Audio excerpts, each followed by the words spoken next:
بسم اللہ الرحمن الرحیم نحمدہ ونصلی ونسلم علی رسولہ الکریم وعلی آلہ واصحابہ واتباعہ واہل بیتہ اجمعین اما بعد۔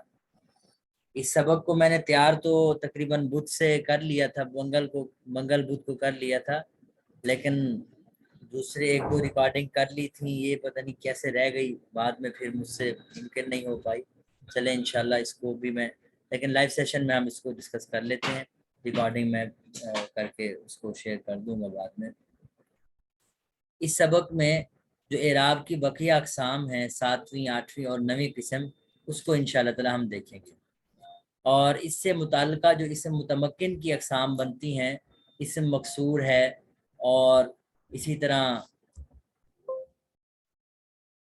غیر جمع مذکر سالم جو یا متکلم کی طرف مضاف ہو، اس کو ڈسکس کریں گے، جیسے غلامی جیسے الفاظ ہیں۔ اسم منقوص ہے، اور جمع مذکر سالم جو یا متکلم کی طرف مضاف ہو، یعنی جمع مذکر سالم کے علاوہ الفاظ جب یا متکلم کی طرف مضاف ہوں اس کا حکم، اور اس طرح خود جمع مذکر سالم کے صیغے اگر یا متکلم کی طرف مضاف ہوں تو اس کا کیا حکم ہے۔ اور مختصر سا اجرا ہم جو پہلے بھی کر چکے ہیں اسم متمکن کی 16 اقسام کا، وہ آپ کے ذمے ہوگا، وہ ہم انشاءاللہ ہدایت النحو کی عبارتوں سے بھی کچھ دیکھیں گے، اور کچھ میں نے جو پہلے بھی آپ کو یاد ہوگا اجراء النحو سے آپ کو کچھ چیزیں دی تھیں اجراء کے لیے، اور آپ سے اسائنمنٹ بھی بنوائی تھی میرے خیال میں دروس اللغہ کے موقع پر، تو وہ اس میں سے کچھ جملے وہ بھی آپ کے سامنے پیش کروں گا۔ جی، گزشتہ سبق میں خلاصہ کلام یہ ہے کہ ہم نے اعراب بالحرف کے بارے میں جو 2 اعراب کی قسمیں تھیں آخر میں وہ پڑھی تھیں۔ اس سے پیچھے اعراب بالحرف کی ایک قسم پڑھی تھی اسماء ستہ مکبرہ، اسماء ستہ مکبرہ موحدہ مضافتاً الی غیر یا المتکلم، کہ ایسے 6 اسماء جو حالت مکبرہ ہوں، یعنی یوں کہہ لیں کہ مصغر نہ ہو، تصغیر کی حالت میں نہ ہو، تکبیر کی حالت میں ہو۔ تکبیر کا مطلب یہ ہے کہ قریش، فعیل، اس طرح کے وزن نہ ہو، اور پھر ہم نے دیکھا تھا کہ واحد ہوں، تثنیہ جمع نہ ہوں، پھر ہم نے کہا مضاف ہوں، غیر مضاف نہ ہوں، اور یا متکلم کی طرف مضاف ہو۔ یہ ساری چیزیں اس کا اعراب ہم نے پڑھا تھا کہ حالت رفع میں واو، حالت نصب میں الف، حالت جر میں یا، واو ماقبل مضموم، یا ماقبل مکسور۔ 5ویں قسم ہم نے پڑھی تھی کہ حالت رفع میں الف ہمیں نظر آئے گا، حالت نصب اور جر میں ہمیں یا ماقبل مفتوح نظر آئے گا، یعنی یا کا اعراب ہوگا۔ اور یہ قسم ہم نے تثنیہ حقیقی کلا کلتا جب ضمیر کی طرف مضاف ہو اور اسنان اور اسنتان کے لیے پڑھا تھا۔ اور 6ٹھی قسم ہم نے پڑھی تھی کہ حالت رفع میں واو ماقبل مضموم، اور حالت نصب اور جر میں یا ماقبل مکسور، اور یہ قسم ہم نے خاص طور پر پڑھی تھی جمع مذکر سالم کے لیے اور الو اور عشرون جیسے الفاظ کے لیے۔ اور آخر میں ہم نے یہ بات بھی کی تھی کہ تثنیہ کا نون تو ہمیشہ مکسور ہوتا ہے، اور جمع مذکر سالم کا نون ہمیشہ مفتوح ہوتا ہے، اور یہ نون گویا تنوین کی قائم مقام ہوتے ہیں۔ جس طرح مضاف بننے کی حالت میں کوئی لفظ مضاف بن جائے تو اس کی تنوین گر جاتی ہے، اسی طرح جمع مذکر سالم کا نون اور جمع یعنی مؤنث کیا کہتے ہیں تثنیہ کا نون حالت اضافت میں یہ گر جاتے ہیں۔ مثالیں آپ کے سامنے موجود تھیں، غلاما زید و مسلم و مصر۔ جی، اب اگلی قسم ہم پڑھنے لگے ہیں، اور یہ اسپیشلی اس کا تعلق کس کے ساتھ ہے؟ جی کوئی بتانا چاہیں گے؟ جی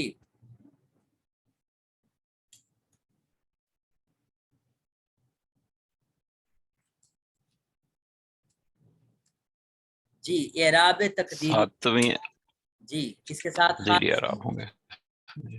اعراب تقدیری کا اعراب تقدیر، تقدیر کا معنی ہوتا ہے فرض کرنا، سپوز کرنا۔ جیسے آپ انگلش میں اگر ریاضی جن کو ریاضی سے دلچسپی ہے یا ریاضی پڑھی ہوتی ہے تو وہ کہتے ہیں لیٹ یا سپوز، بار بار یہ لفظ آپ کو ریپیٹ کرنا پڑتا ہے کہ سپوز کر لیں جی، لیٹ سپوز، یہ وہ فلان۔ تو اسی کو ہم عربی میں مقدر ماننا یا فرض کر لینا کہ یہاں یہ چیز ہے تھی، بس اسی کو ہم اعراب تقدیری کا نام دے رہے ہیں. یعنی اس پہ لفظی اعراب تو ہمیں ممکن ہوتا ہوا نظر نہیں آتا، لفظی اعراب ہمیں ممکن ہوتا ہوا نظر کہ ہم اس پہ اعراب پڑھ نہیں سکتے، لفظ تو ہوتا ہے لیکن اعراب نہیں اس پہ پڑھ سکتے. تو پھر ہم کیا کرتے ہیں، ہم فرض کر لیتے ہیں کہ یہ رفع کی حالت میں ہے جب اس کا عامل مرفوع رافع ہوگا، اور یہ جناب نصب کی حالت میں ہے، اس کا عامل نصب دینے والا ہے، اور یہ جر کی حالت میں ہے جب اس کا عامل جر دینے والا. یا اس کو یوں الفاظ میں کہہ لیں کہ جب وہ مرفوعات کی اقسام میں سے ہوگا تو ہم کہیں گے یہ حالت رفع میں ہے، منصوبات کی اقسام میں سے ہے تو حالت نصب میں ہے، مجرورات کی اقسام میں سے ہے تو حالت جر میں ہے. تو اعراب تقدیری کا مفہوم سمجھ آ گیا جی؟ جی سر ٹھیک ہو گیا. تو اب ذرا دیکھیں اس قسم کو، عبارت کون پڑھیں گے؟ عبارت ذرا پڑھیں جی تھوڑی سی برکت کے لیے، کوئی بھی پڑھ. میں پڑھوں سر؟ بسم اللہ پڑھ الرحمن الرحیم. السابع ان يكون الرفع بتقدير الضمة جی والنصب بتقدير الفتحة والجر بتقدير الكسرة جی ويختص بالمقصور جی وهو ما في آخره ألف المقصورة. الف ألف مکسورتن، ماشاء اللہ. اچھا آپ مقصورة. ایسے یہ کیوں پڑھا صحیح. الف مکسورتن؟ یہ کیوں پڑھا، پیش کیوں پڑھا ہم نے، رفع کیوں پڑھا؟ اس کے آخر میں الف مقصورہ ہوگا تو یہ دونوں الگ، یعنی وہ ہیں صفت موصوف. یہ تو موصوف صفت بن کے، دیکھیں موصوف صفت تو منصوب بھی ہو سکتے ہیں، مجرور بھی ہو سکتے ہیں، یہاں مرفوع ہونے کی کیا وجہ ہے؟ جس کے آخر میں الف مقصورہ ہو وجہ کیا ہے؟ جی یہ مبتدا بن رہے ہیں، فی آخری ہی کا لفظ جو ہے یہ آپ کے خبر ہے، خبر مقدم.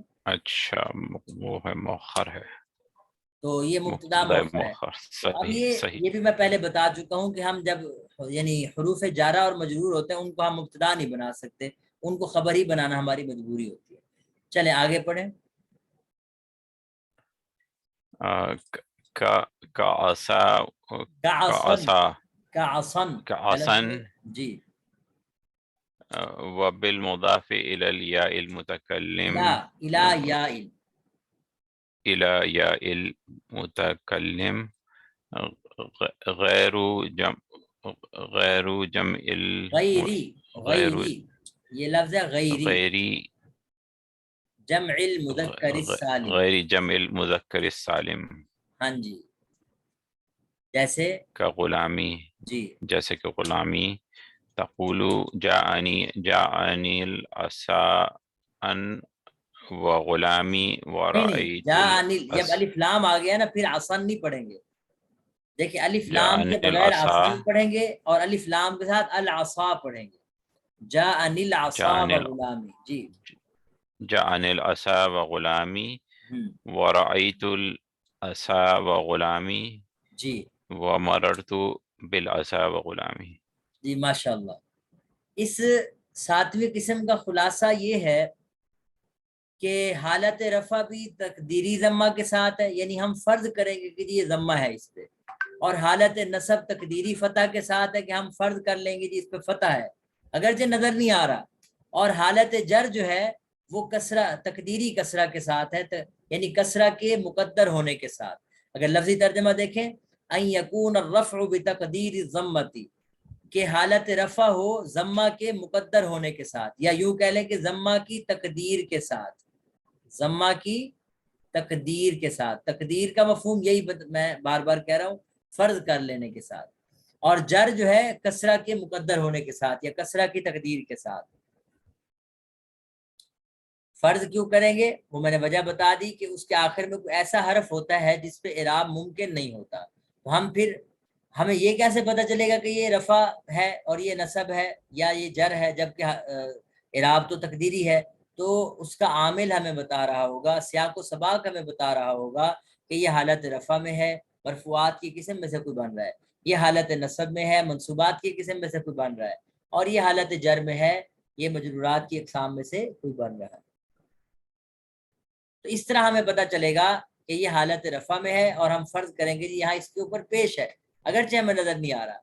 اسی طرح حالت نصب میں ہے، ہم فرض کر لیں گے کہ اس کے اوپر فتحہ ہے، اور یہ حالت جر میں ہے، ہم فرض کر لیں گے یہ کسرہ ہے۔ اب یہ قسم خاص ہے، وَيَخْتَصُّ بِالْمَقْصُورِ، یہ اس میں مقصور کے ساتھ خاص ہے، یہ ہم پڑھ چکے ہیں پہلے۔ وہوا، اور اس میں مقصور وہ اسم ہوتا ہے ما جس کے جو فی آخری یعنی جس کے آخر میں الف مقصور الف مقصورہ ہو، جیسے عصن، اور اس طرح اور بھی ایک لفظ موسیٰ وغیرہ وغیرہ۔ اصل مثال عصن ہی ہے، اور موسیٰ جو ہے یہ بھی الف مقصورہ تو ہے، لیکن اس کے اندر اس کو ہم موسیٰ کو غیر منصرف کہہ دیتے ہیں۔ غیر منصرف میں اور جو اسم مقصور میں عام فرق ہے، میں تھوڑی سی وضاحت کر دوں اس پہ۔ یہ جو موسیٰ کا لفظ ہے، اگرچہ اس کے آخر میں الف مقصورہ ہے، لیکن اس کو آپ اعراب کی 7ویں قسم میں نہیں شامل کر پائیں گے، کیونکہ یہ نام ہونے کی وجہ سے، کیونکہ موسیٰ نام بھی ہے، اور دوسری چیز اس میں کیا نام ہے، الف مقصورہ بھی ہے، تو بذات خود الف مقصورہ اور نام یہ ایسی چیزیں ہیں جو غیر منصرف کا سبب بن جاتی ہیں۔ تو غیر منصرف الفاظ ان میں بھی، اب دیکھیں موسیٰ کا لفظ غیر منصرف میں بھی جائے گا تو وہاں بھی ہمیں فرض ہی کرنا پڑے گا کہ یہ رفع کی حالت میں ضمہ ہے ایک پیش، نصب کی حالت میں فتح ہے، لیکن اصل جو مثال بنتی ہے وہ بہرحال آسان ہی بنتی ہے۔ اس میں آپ یعنی عصا اگر الف لام کے ساتھ پڑھیں گے، اور آسن پڑھیں گے جب الف لام کے بغیر۔ آسن کا جو لفظ ہے یہ بھی ذرا ایک چیز نوٹ کر لیں، اصل میں کیا تھا جی؟ عصبن، کیا تھا جی؟ عصبن جی، اور اب اس واو پہ جو قانون لگاتے ہیں، قال والا قانون لگتا ہے، تو پھر الف سے بدل جاتا ہے اور آسان بن جاتا ہے۔ الف یعنی واو الف سے بدلا تو تنوین کی یہ نون والی شکل ہے تو آسان بن گیا، اور جب دو ساکن اکٹھے ہو جائے تو ایک الف گر گیا تو یہ بن گیا آسن۔ اب اگر اس میں ہم الف لام داخل کر دیں تو یہی العصا ہو جائے گا۔ تو الف لام کی صورت میں وہ الف میں نظر آ جاتا ہے، الف لام نہ ہونے کی صورت میں وہ الف محذوف ہوتا ہے، لیکن ہے یہ اسم مقصور۔ تو اس کی اعرابی حالت یہی ہے کہ ہم فرض کر لیتے ہیں حالت رفع میں ضمہ، حالت نصب میں فتحہ، حالت جر میں کسرہ۔ وبالمضافی، اچھا یہ جو اعراب کی قسم ہے اس کا تعلق صرف ایک قسم کے ساتھ نہیں ہے بلکہ دو قسمیں ہیں اسم متمکن کی۔ ایک تو یہی ہے اسم مقصور، وَيَخْتَصُّ بِالْمُضَافِ إِلَى يَاءِ الْمُتَكَلِّمِ غیر جمع المذکر السالم، اور اسی طرح یہ قسم خاص ہے اس مضاف کے ساتھ جو مضاف جمع مذکر سالم کے علاوہ ہو۔ یہ جو غیری میں نے پڑھا ہے یہ المضاف کی صفت ہے، یہ غیری جمع المذکر السالم جو پڑھا یہ کس کی صفت ہے جی؟ المضافی کی، یعنی ایسا مضاف جو جمع مذکر سالم کے علاوہ ہو ایک بات، اور وہ یا متکلم کی طرف ہو، جیسے غلامی۔ اب غلام کا لفظ تو ظاہر جمع مذکر سالم نہیں ہے، اور جس کی طرف مضاف ہے وہ یا متکلم ہے، تو جب غیر جمع مذکر سالم یا متکلم کی طرف مضاف ہو تو وہ بھی اسی طرح کی شکل ہے کہ اس پہ اعراب آپ یا کا تقاضا ہے کہ مجھ سے پہلے والے حرف کے نیچے زیر ہو، اب وہ زیر ہی پڑھنا پڑے گی، اس کے علاوہ ہمارے پاس کوئی آپشن نہیں ہے۔ تو یہاں بھی ہم فرض کر لیتے ہیں کہ حالت رفع میں پیش ہے، حالت نصب میں زبر ہے، فتحہ ہے، حالت جر میں کسرہ ہے۔ اس کی مثالیں دیکھ لیں، جاءنی العصا وغلامی ورأیت العصا وغلامی ومررت بالعصا وغلامی۔ جی اس میں کوئی بات پوچھنا چاہتے ہو تو پوچھ سکتے ہیں۔ سر غیر جمع مذکر سالم جس کے ساتھ نہیں ہے یہ وہ اس کی کیا مثال ہوئی؟ یعنی جمع مذکر سالم تو جیسے مثال کے مسلمون، ہاں جی وہ مسلمیہ مسلمیہ ہو جاتا ہے وہ۔ تو غیر جمع مذکر سالم یعنی غلام کا لفظ ہے، یہ غیر جمع مذکر سالم ہے، جب یہ یا متکلم کی طرف مضاف ہے تو یہ اسی کی مثال ہے۔ یعنی یا متکلم کے اگر مسلمون تو مسلمونی، یہ تو کوئی لفظ ہی نہیں ہوا ہے ویسے تو، لیکن یہ کہ نہیں وہ دیکھیں اگر جمع مذکر سالم یا کی طرف مضاف ہو نا تو اس کی وہ قسم ہم پڑھنے لگے ہیں آخر میں، وہ ابھی آ رہی ہے. ٹھیک ہے یہ قسم ٹھیک ہے ہے سر. صرف وہ قسمیں جو غیر جمع مذکر سالم ہے، وہ چاہے جمع مکسر ہو جائے جیسے اخوتی. صحیح اب آپ نے ہے نا اخوتی کا لفظ بھی قرآن پاک میں آپ نے سنا ہوگا، نسوتی بھی ہے مثال کے طور پر. صحیح اور یعنی وہ جمع صحیح مکسر ہو لیکن یا متکلم کی طرح مضاف ہو، اس کا بھی یہی حکم ہے. صحیح.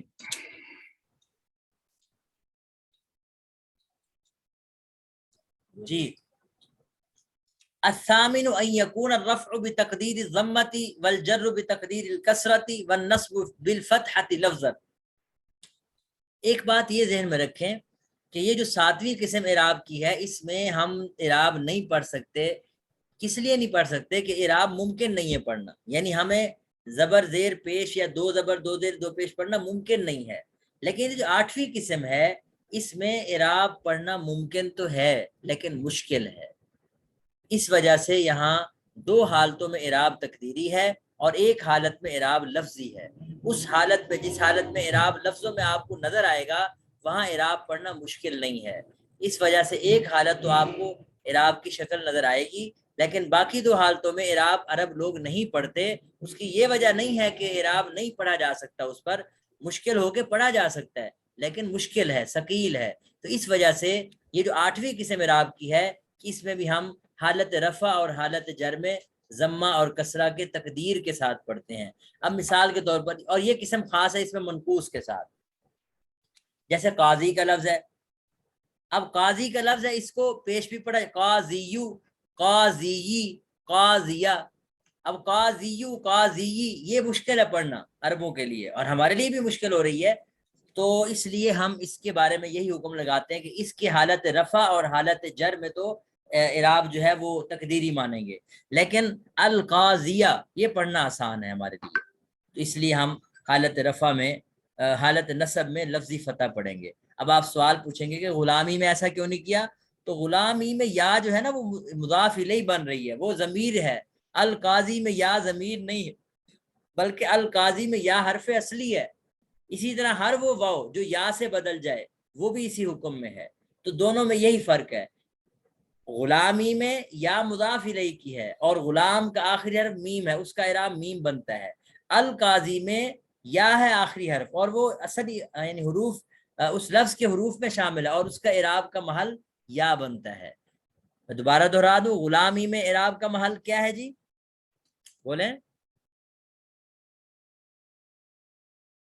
میم. ہاں جی، غلامی کے اندر میم محل ہے، محل اعراب ہے. لیکن القاضی میں محل اعراب کیا ہے جی؟ یا محل اعراب ہے. اس لیے دونوں میں بہت فرق ہے. القاضی میں حالت نصب پڑھنا بالکل آسان ہے اور پڑھی جا سکتی ہے القاضیہ. تو یہ الثامن کی قسم کا خلاصہ ہے. میں دوبارہ دہرا دوں، ترجمہ دیکھنے. الثامن ان یکون الرفع بتقدیر الضمہ، آٹھویں یعنی القسم الثامن، اعراب کی آٹھویں قسم یہ ہے کہ حالت رفع تقدیری ضمہ کے ساتھ یعنی ضمہ کے مقدر ہونے کے ساتھ، اور حالت جر کسرہ کے مقدر ہونے کے ساتھ، والنصب بالفتحۃ لفظا، اور حالت نصب لفظی فتح کے ساتھ، یعنی ہمیں فتح لفظوں میں نظر آئے گا. وَيَخْتَصُّ بِالْمَنْقُوص، اور یہ قسم اس میں منقوص کے ساتھ خاص ہے. اس میں منقوص کیا ہوتی ہے؟ وہوا، اس میں منقوص وہ ہے ما فی آخر ہی، جس کے آخر میں یا ہو، ما قبلہا مکسور، جس سے پہلے والے حرف پر کسرہ ہو. یعنی یوں سمجھیں کہ یا ما قبل مکسور ہو. جیسے القاضی، تو آپ کہیں گے جاءنی القاضی، رأیت القاضیہ ومررت بالقاضی. ان کی دو حالتوں میں آپ کو اعراب تقدیری نظر آ رہا ہے اور ایک حالت میں اعراب لفظی فتح کے ساتھ. اب آ جاتے ہیں احمد شمائل صاحب جو فرما رہے تھے کہ جمع مذکر سالم جب یا متکلم کی طرف مضاف ہو تو اس کو کیسے پڑھیں گے، شکل کیا بنے گی. اب ہم اس کو ڈسکس کرتے ہیں. جی نامی قسم ہے کہ جب جمع مذکر سالم کا لفظ مضاف بن جائے یا متکلم کی طرف، تو اس صورت میں ہم دیکھیں حالت جر میں تو ہمیں پتہ ہے کہ یا ہے، اور حالت نصب میں بھی آپ نے، میں ذرا دہراتا ہوں، آپ نے پڑھا ہے حالت نصب اور جر میں کیا ہوتا ہے؟ مسلمین. کیا ہوتا ہے؟ مسلمین. مسلمین. ٹھیک ہے. اب جب ہم اس کو یا متکلم کی طرح مضاف کریں گے تو یہ میں نے پہلے بھی بتا رکھا ہے کہ جب ہم جمع مذکر سالم کو مضاف بناتے ہیں تو یہ نون تنوین کی جگہ پہ ہے، یہ گر جائے گا. تو اب یہ لفظ بن جائے گا مسلمیہ. کیا بن جائے گا؟ مسلمیہ. ایک یا یہ ہے اور ایک یا یہ مل کے مسلمیہ. اب اس کو جب دو یا اکٹھی ہو گئی تو کیا بن گیا؟ بولے سارے. مسلمیہ. اس لیے اس میں ہمیں یا کو اپنی حالت پر رکھتے ہوئے اعراب بنا دیا مسلمیہ کا. لیکن اگر مسلمون ہو حالت رفع کی شکل میں تو اب آپ مجھے بتائیں واؤ کو برقرار رکھتے ہوئے آپ کیا کریں گے؟ مسلمویا ہی پڑھ سکتے ہیں، مسلمویا. لیکن آپ پڑھتے نہیں، عرب لوگ نہیں پڑھتے ایسے. اس کو بھی عرب لوگ کیا پڑھتے ہیں؟ مسلمیہ. کیا پڑھتے ہیں؟ مسلمیہ ہی پڑھتا ہے. اب یہاں گویا ہمارے پاس واؤ کو باقی رکھنے کا کوئی امکان نہیں ہے، ممکن نہیں ہے. تو ہم یہی فرض کر لیں گے کہ گویا اس میں واؤ موجود ہے. حالت رفع میں واؤ تقدیری ہے، واؤ موجود ہے. بس یہ اس میں تھوڑا سا فرق ہے. باقی جو دو حالتیں آپ نے دیکھی، حالت نصب اور جر، اس میں آپ کو یا اپنی اصلی حالت میں موجود نظر آ رہی، اس کو کچھ بھی نہیں کرنا پڑا. لیکن مسلمون جب ہم اس کے ساتھ یا ملاتے ہیں تو نون تو گر گیا اضافت کی وجہ سے، مسلمویا ہو گیا. اب یا چاہتی ہے کہ مجھ سے پہلے واؤ نہیں ہونا چاہیے، چلیں جی ہم نے واؤ کو یا سے بدلا تو یہ بن گیا مسلمویا. کیا بن گیا؟ اب دیکھیں یا سے پہلے پیش آ گئی تو یا کہتے ہیں نہیں مجھ سے پہلے پیش نہیں ہونی چاہیے، زیر ہونی چاہیے، تو مسلمویا سے مسلمیہ ہو گیا. تو یہ تھوڑے سے سٹیپ کرنے پڑے. لیکن بات یہ ہے کہ اس میں ہمیں ضمہ یعنی حالت رفع جو ہے واؤ کی تقدیر کے ساتھ ہم فرض کر رہے ہیں کہ واؤ موجود ہے اس میں، اگرچہ وہ واؤ کو بحال رکھنا، واؤ کو باقی رکھنا ہمارے لیے ممکن نہیں رہا. اب اس کا ترجمہ دیکھیں، بڑی ڈیٹیل کے ساتھ انہوں نے بات کی ہے. التاسع ان یکون الرفع بتقدیر الواو، کہ حالت رفع میں تو واؤ کے مقدر ہونے کے ساتھ ہے، اور حالت نصب اور جر میں یا لفظی کے ساتھ ہے کیونکہ یا موجود ہے. ایک بات اور بھی ذرا غور کریں، جب اعراب تقدیری کو مصنف رحمۃ اللہ علیہ بیان فرمانے لگے ہیں تو آپ نے دیکھا کہ پہلی جو اعراب تقدیری کی قسم تھی اس میں تینوں حالتیں اعراب تقدیری کی تھیں. ایسے ہی تھا جی؟ جی سر. ساتویں قسم اور آٹھویں قسم جب ہم نے پڑھی تو اس میں اعراب تقدیری کی کتنی حالتیں تھیں؟ دو. ایک حالت جو تھی لفظی کی تھی. جب ناویں قسم بیان کی ہے اس میں صرف ایک حالت جو ہے وہ کیا ہے؟ اعراب تقدیری کی ہے، باقی دو حالتیں اعراب لفظی کی ہیں. تو یہ بھی ایک بڑی پیٹرن کے ساتھ، بڑی ترتیب کے ساتھ بیان کیا. وَيَخْتَصُّ بِجَمْعِ الْمُذَكَّرِ السَّالِمِ، اور یہ قسم خاص ہے اس جمع مذکر سالم کے ساتھ مضافاً الی یا المتکلم، جو یا متکلم کی طرف مضاف ہو. اگر لفظی ترجمہ کرنا چاہیں تو یہ خاص ہے جمع مذکر سالم کے ساتھ اس حال میں کہ وہ یا متکلم کی طرف مضاف ہو، یہ مضافاً حال بن رہا ہے. تقول، جیسے آپ کہیں جاءنی مسلمیہ، اب یہ حالت رفع ہے تو اس کی انہوں نے ساتھ ہی اس کی ساری اصل بھی بیان کر دی. تقدیرہ اصل میں تھا، تقدیرہ کا معنی اس کی اصل تھی مسلمویا. اجتمعت الواو والیاء فی کلمۃ واحدہ، تو واو اور یا ایک ہی کلمے میں جمع ہو گئے.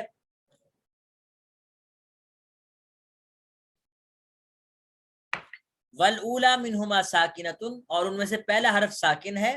فقلبت الواو یاء، یہ لفظ کیا پڑھیں گے؟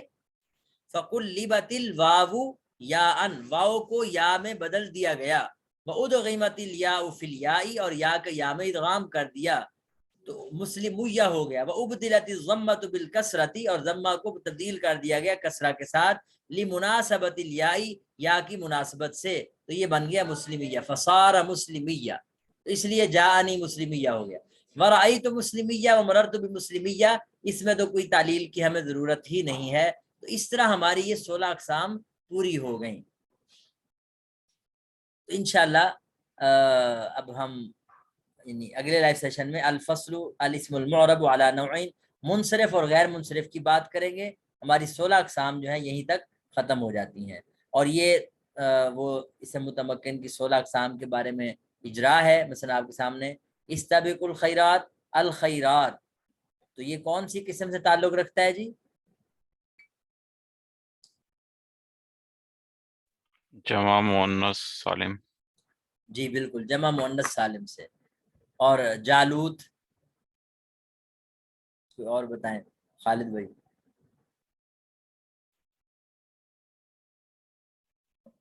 جالوت سر یہ غیر منصرف. جی بالکل، یہ نام ہے اور یعنی نام. اجمی ہے. یہ ابھی ہم پڑھیں گے غیر منصرف علم مصرف کی ڈیٹیل. علم بھی عجم. ہے اور عجمہ ہے، یعنی غیر عربی لفظ ہے، تو اس لیے ہم اس کو غیر منصرف کی کیٹیگری میں شمار کریں گے. اور اس پہ آپ کو اعراب نظر آ رہا ہے حالت جر میں. کیا نظر آ رہا ہے؟ فتحہ. یعنی ہم نے پڑھا تھا غیر منصرف کا اعراب حالت نصب و زبر جر میں ہون. فتحہ ہوتا ہے، تو یہ فتحہ ہی نظر آ رہا ہے. تو اسی طرح آپ اس کو مکمل کریں گے. آپ نے پہلے بھی یہ کی ہوئی ہے، مجھے اچھے سے یاد ہے، اور میں نے یہ تمرین آپ کو دی تھی. اب ہم ان 16 اقسام کی باتیں کیا کریں گے اپنے ہدایت النحو کے بھی سبق میں. مثال کے طور پر میں تھوڑی سی آپ کو اس کی جھلک بھی دکھا دوں. چلیں جی، منصرفن. اب آپ سے میں پوچھوں گا منصرفن یہ کون سی کیٹیگری میں آتا ہے؟ اعراب کی پہلی قسم میں آتا ہے، دوسری میں آتا ہے، 7 اقسام میں سے کس قسم میں آتا ہے؟ اس طرح پوچھا جائے تو اس سے آسان ترتیب یہ ہو سکتی ہے کہ وہ نام 16 یاد کر لیں آپ. تو آپ منصرف ان کس کیٹیگری میں شمار کریں گے؟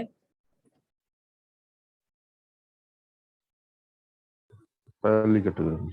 جی جی، مفرد منصرف صحیح میں کس میں شمار کریں گے؟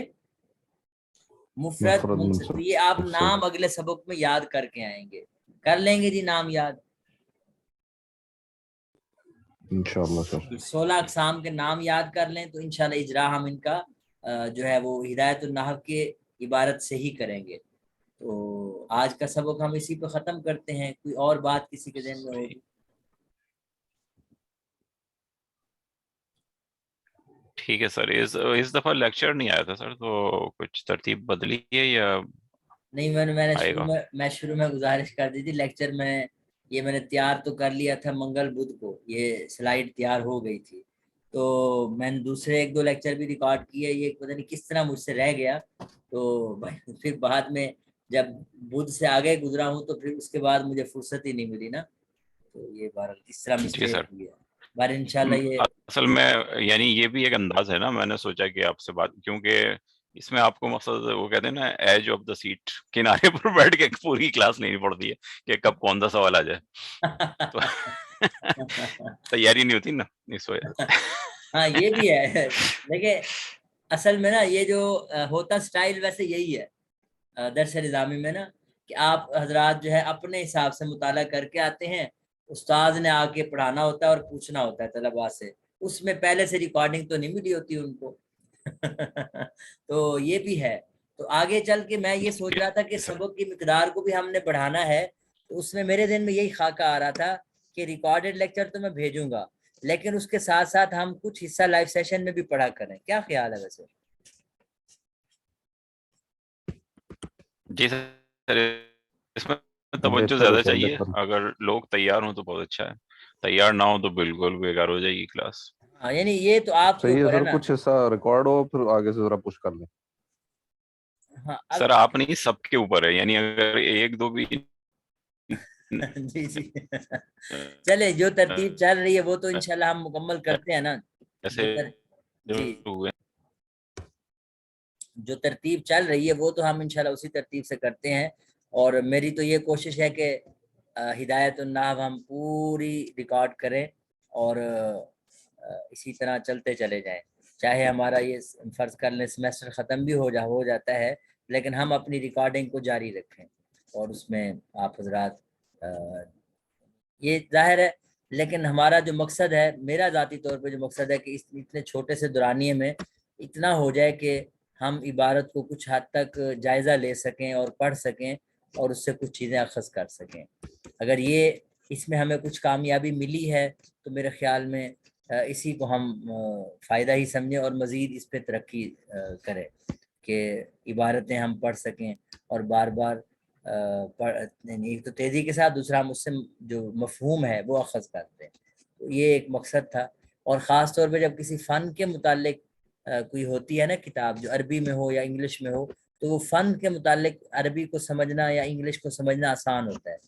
اگر وہ پیور یعنی جو ادب کی کتابیں ہوتی ہیں ان کو سمجھنا پھر بھی مشکل ہوتا ہے، لیکن فن چونکہ پہلے بھی بندہ ادھر ادھر سے چیزیں دیکھ چکا ہوتا ہے فن کی، تو اس لیے سیاق و سباق سے فن کی عبارتوں کو بہت آسانی سے سمجھا جا سکتا ہے۔ لیں جی، آج کا سبق ہم اسی پہ ختم کرتے ہیں، انشاءاللہ اگلے ہفتے پھر نئے سبق کے ساتھ انشاءاللہ ملیں گے لائیو سیشن پہ، ٹھیک ہے جی؟ اللہ جزاک اللہ خیر۔